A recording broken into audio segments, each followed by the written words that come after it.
अस्सलामुअलैकुम रहमतुल्लाहि व बरकातुहू। आप देख रहे हैं मेरा यूट्यूब चैनल और मैं हूं गुलाम नबी मदनी। तुर्क सदर तैयब उर्दवान ने कामयाबी के झंडे गाड़ दिए हैं, बेहतरीन डिप्लोमेसी से तुर्की का नाम रोशन कर दिया है। इस हवाले से ताज़ा तरीन रिपोर्ट सामने आ रही है कि तुर्क सदर तैयब उर्दवान की एक महीने के अंदर दूसरी बार रूसी सदर व्लादिमीर पुतिन से मुलाकात हुई है और यह मुलाकात ये तकरीबन 40 मिनट तक शेड्यूल थी। 40 मिनट की ये मुलाकात थी जो शेड्यूल थी, लेकिन ये मुलाकात 4 घंटे तक तवील हो गई, 4 घंटे तक लंबी हो गई। इस मुलाकात के अंदर क्या मामलात हुए हैं, किन चीज़ों पर बातचीत हुई है, ये आपको बताएंगे।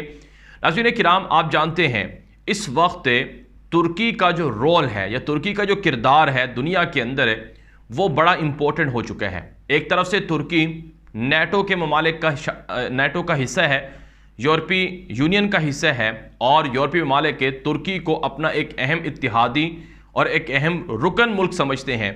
वहीं दूसरी तरफ से नाज़रीन किराम, अमेरिका भी तुर्की के ख़िलाफ़ पाबंदियां भी लगाता है, तुर्की को अपना दुश्मन भी गर्दानता है और तुर्की के ख़िलाफ़ तुर्की के जो दुश्मन हैं उनको भी सपोर्ट करता है। लेकिन बहरहाल तुर्की के साथ वो ताल्लुकात रखने पर अमेरिका मजबूर है। फिर इसी तरह से रूस और चाइना, ये दो दुनिया के बड़े मुल्क हैं और दुनिया के अंदर इस वक्त जो रस्साकशी है 3 मुल्कों के बीच है, जिसमें रूस है, अमेरिका है और चाइना है। ये 3 मुल्क हैं जिनके दरमियान रस्साकशी चल रही है। तो तुर्की के ताल्लुकात रूस से भी उतने ही अच्छे हैं जितने के यूरोपीय यूनियन के साथ हैं या अमेरिका के साथ हैं। और तुर्की एक तरह से पुल का किरदार अदा कर रहा है जब से रूस और यूक्रेन की जंग शुरू हुई है। तुर्क सदर तैयब उर्दवान को जिम्मेदारी सौंपी गई अमेरिका की जानिब से और अमेरिका ने खुद तैयब उर्दवान को कहा कि तुर्की का जो किरदार है ये मशरिक़ वस्ता के अंदर और यूरोप और रूस के ताल्लुकात में बड़ा अहम है और तुर्की पुल का किरदार अदा कर सकता है। रिपोर्ट्स ये बताती हैं कि रूसी जो हमले हैं यूक्रेन के अंदर, इनसे तबाही फैल चुकी है और रूस यूक्रेन की जंग अमलन जीत चुका है। यानी आप जानते हैं कि 5 से 6 महीने हो चुके हैं रूस और यूक्रेन की जंग को। इस जंग में अमेरिका का, यूरोप का, नेटो का ख्याल था कि रूस को तोड़ दिया जाएगा, रूस पर पाबंदियां लगाई जाएंगी, रूस तबाह बर्बाद हो जाएगा। लेकिन अमेरिका और यूरोप की जो ख्वाहिशात थी उनके बरक्स रूस ने बड़ी ज़बरदस्त किस्म की लड़ाई लड़ी है। अगरचे इस लड़ाई के अंदर हज़ारों लोग मारे गए हैं और 1 करोड़ से ज़ायद लोग रेफ्यूजी बने हैं। यूक्रेन मुकम्मल तबाह हो गया है। दोनों मुल्कों की कम अज़ कम भी जो एक मुहतात अंदाज़ा है 10-10 हज़ार फौजी दोनों मुल्कों के कम अज़ कम मारे गए होंगे। वैसे तो दावा किया जाता है कि 75,000 यूक्रेनी फ़ौजी मारे गए हैं और इसी तरह से 50,000 के करीब रूसी फ़ौजी मारे गए हैं। दोनों एक दूसरे के खिलाफ इस तरह का दावा करते हैं। बहरहाल अरबों डॉलर का नुकसान इस जंग की वजह से 5-6 महीनों में हो गया है। दुनिया के अंदर जो तबाही आई है वो अलग है। तो अब रूस का जो यूक्रेन के ऊपर कब्जा है या यूक्रेन के अंदर जो रूस की पेशकदमी है, इसको देखते हुए अमेरिका बेहद परेशान है, यूरोप बेहद परेशान है और अब रूस से मिन्नत समाजत की जा रही है। रूस के सामने अमेरिका एक तरह से सरेंडर हो रहा है और रूस से जंग बंदी की भीख भी मांगी जा रही है। तैयब उर्दवान को अमेरिका ने, नेटो ने, यूरोप ने टास्क सौंपा कि आप ये जंग रुकवाएं और रूस को कायल करें कि वो ये जंग रोके। लेकिन रूस कहता है कि हम ये जंग तब ख़त्म करेंगे जब हमारी शराइत मानी जाएंगी और जब हमारी शराइत पर अमल होगा। और उनकी शराइत क्या है कि जो इलाके उन्होंने कंट्रोल किए हैं दोनबास के, वो उनके रूस की मिल्कियत में रहेंगे, रूस के कंट्रोल में रहेंगे। और इसी तरह से अमेरिका, नेटो, यूरोप हर तरह से ताल्लुकात यूक्रेन से ख़त्म करेगा। यूक्रेन को किसी भी सूरत अपने साथ नेटो में या यूरोपीय यूनियन में शामिल करने की कोशिश नहीं की जाएगी। तो इसी हवाले से तैयब उर्दवान रूसी सदर व्लादिमीर पुतिन से मिलने रूस गए हैं और उनकी रूस के अंदर तवील मुलाकात हुई है। कहा जाता है कि 40 मिनट की मुलाकात थी, वो 4 घंटे तक होती रही। अभी जो मुलाकात हुई है 1 महीने में दूसरी बार हुई है। इससे पहले तैयब उर्दवान और रूसी सदर व्लादिमीर पुतिन के दरमियान जो मुलाकात थी वो तेहरान के अंदर ईरान में हुई थी, जहाँ पर ईरानी सदर इब्राहिम रईसी और तुर्क सदर तैयब उर्दवान और रूसी सदर व्लादिमीर पुतिन, इन 3 के बीच बाकायदा एक कॉन्फ्रेंस हुई थी, एक मीटिंग भी हुई थी और फिर इनकी अलहदा मुलाकातें भी हुई थी। तो अभी जो 4 घंटे की मुलाकात हुई है इसके अंदर जो तुर्क सदर हैं तैयब उर्दवान, उन्होंने रूसी सदर व्लादिमीर पुतिन को अमेरिका का, यूरोप का, नेटो का पैगाम पहुँचाया है और ये कहा है कि आप जंग बंदी करें और जंग को रोकें, क्योंकि इससे बहुत से नुकसानात हो रहे हैं। और बिलखुसूस जो मुआहिदा अभी तुर्की की वजह से रूस और यूक्रेन के बीच हुए हैं, जिसमें दोनों मुल्क अपने अपने मुल्कों की जो गंदम है वो आलमी मार्केट तक पहुंचाएंगे, तो उस हवाले से भी बातचीत हुई है कि ये मुआहिदा जारी रहना चाहिए, क्योंकि दुनिया के अंदर गंदम की ज़रूरत है, भूख बढ़ रही है, कहत का ख़तरा है, लोग भूख से मर रहे हैं। तो इसलिए ये मुआहिदा तुर्की के ज़रिए से या तुर्की की वजह से हुआ था।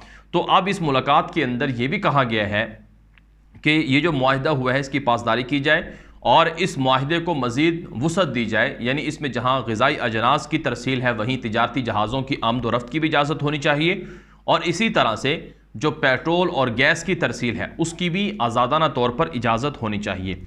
और रूस की जानिब से कुछ शराइत रखी गई हैं कि अगर अमेरिका या यूरोप ये शराइत मान लेते हैं तो फिर रूस भी कायल हो जाएगा और रूस भी ये जंग रोक सकता है।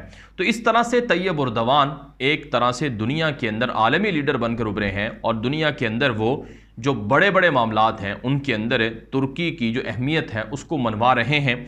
और अमेरिका बदमाश जो रूस और यूक्रेन की जंग शुरू करवा के खुशियाँ मना रहा था, शादियाने बजा रहा था, अब वो अपने किए पर नादिम है, शर्मिंदा है और वो जंग को रुकवाने के लिए भीख मांग रहा है, मिन्नत समाजत कर रहा है।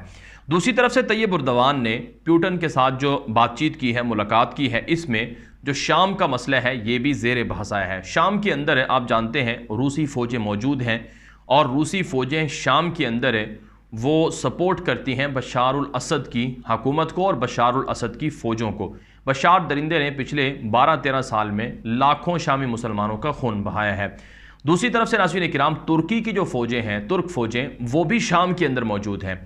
अब तुर्क फ़ौजें शाम के अंदर जो बागी हैं, कुर्द बागी, उनके ख़िलाफ़ ऑपरेशन करती हैं। अब कुर्दों की मुख्तलिफ़ तंजीमें हैं जिनमें PKK के नामी तंजीम सर फहरिस्त है और इसी तरह से दीगर तंजीमें भी हैं जो अमेरिका से, यूरोप से और बाकी मुल्कों से मदद लेकर तुर्की पर हमला करती हैं और तुर्की के अमन को नुकसान पहुँचाने की कोशिश करती हैं। तो तुर्क सदर तैयब उर्दवान ने पुतिन से जो मुलाकात की है उसके अंदर यह कहा है कि शाम के अंदर जो तुर्क फ़ौजों का ऑपरेशन है ये जारी रहेगा, तुर्की अपने इस ऑपरेशन को ख़त्म नहीं करेगा, क्योंकि नाज़रीन किराम बशारुल असद भी और इसी तरह से ईरान भी और रूस भी, ये तीनों जो हैं इत्तिहादी हैं, ये तीनों चाहते हैं कि तुर्की शाम के अंदर ना हो, तुर्की शाम से निकल जाए। और ये दावा करते हैं कि तुर्की दरअसल शाम की सरजमीन पर कब्जा करके अपने साथ शामिल करना चाहता है। तो अर्दगान ने पुतिन को वाज़े किया है कि शाम के अंदर हम फ़ौजें रखेंगे, हम ऑपरेशन भी करेंगे और वहाँ पर जो शामी मुहाजिरीन जो 40 लाख के करीब तुर्की में आबाद हैं उनको वापस से शाम लाने के लिए, उनकी पुरअमन वापसी के लिए भी इक़दाम जो हम कर रहे हैं वो जारी रखेंगे। इसलिए रूस हमारे रास्ते में रुकावट ना बने और हम ऑपरेशन करेंगे, ये ना हो कि रूस और तुर्की की फ़ौजें आमने सामने आ जाएं और फिर दोनों के दरमियान लड़ाई हो जाए।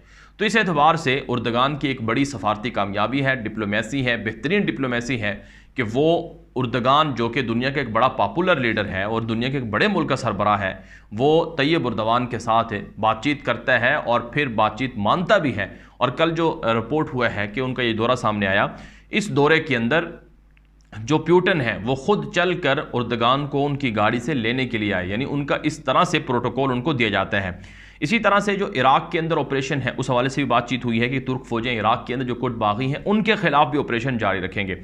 ईरान हो या फिर वैसे इराक के अंदर अभी तुर्की के ख़िलाफ़ काफ़ी महाजराई शुरू हुई और ईरान नवाज जो जंगजू थे उन्होंने तुर्की को बड़ी धमकियाँ दी कि ईरान जो इराक है, इराक के अंदर तुर्क फ़ौजें ना रहें, तुर्क फ़ौजें यहाँ से निकल जाएँ। हालांकि वहाँ पर जो कुर्द बागी हैं वो इराक से भी तुर्की पर हमला करते हैं। तुर्की और इराक के बीच सरहद है और शाम और तुर्की के बीच सरहद है, तवील सरहद है। तो इस वजह से तुर्की चाहता है कि रूस जो कम अज़ कम शाम के अंदर है वो हमारे रास्ते में रुकावट ना बने। इस सिलसिले में भी उर्दगान ने बड़ी कामयाबी समेटी है। तो बहरहाल नाज़रीन किराम, तुर्क सदर तैयब उर्दवान का विजन बड़ा ब्राइट है और वो बड़ा वाज़े है कि वो दुनिया के अंदर चाहते हैं कि तुर्की जो है वो आगे बढ़े और तुर्क हर लिहाज से अपने इर्द गिर्द के इलाकों में जहाँ जहाँ ख़तरात हैं उनको ख़त्म करके वहाँ वो कंट्रोल करें। कुछ मुखालिफिन तो ये भी दावा करते हैं, नाकदीन उर्दगान के, कि दरअसल वो खिलाफत उस्मानिया को ज़िंदा करके शाम को, इराक को, बाकी मुल्कों को अपने कंट्रोल में लेना चाहते हैं और वो अपनी बालादस्ती चाहते हैं। दुनिया के अंदर हर मुल्क ही अपनी बालादस्ती के लिए कोशा है। आप चाइना को ले लें जो दुनिया के 80 मुल्कों में बेल्ट एंड इनिशिएटिव रोड मंसूबे के ज़रिए से बालादस्ती हासिल कर चुका है। अमेरिका को देख लें, बरतानिया को देख लें, यूरोप के मुल्कों को देख लें, रूस को देख लें, हर मुल्क ही अपनी बालादस्ती के लिए कोशा है। तो उर्दगान भी तुर्की को दुनिया के ऊपर बालादस्ती या कम अज़ कम वो इलाके जो खिलाफत उस्मानिया के अंडर थे वहाँ पर बालादस्ती के लिए कोशिशें कर रहे हैं। बहरहाल ये वीडियो आम कर दें मज़ीद आलमी ख़बरों के लिए और आलमी अहवाल जानने के लिए। अगर आपने अभी तक हमारा यूट्यूब चैनल न्यूज़ की दुनिया सब्सक्राइब नहीं किया तो उसे लाजमी कर लें और अपनी राय कमेंट के ज़रिए से, व्हाट्सएप के ज़रिए से दिया करें। अब तक के लिए इतना ही इजाज़त दीजिए। अस्सलामु अलैकुम वरहमतुल्लाहि वबरकातुहू।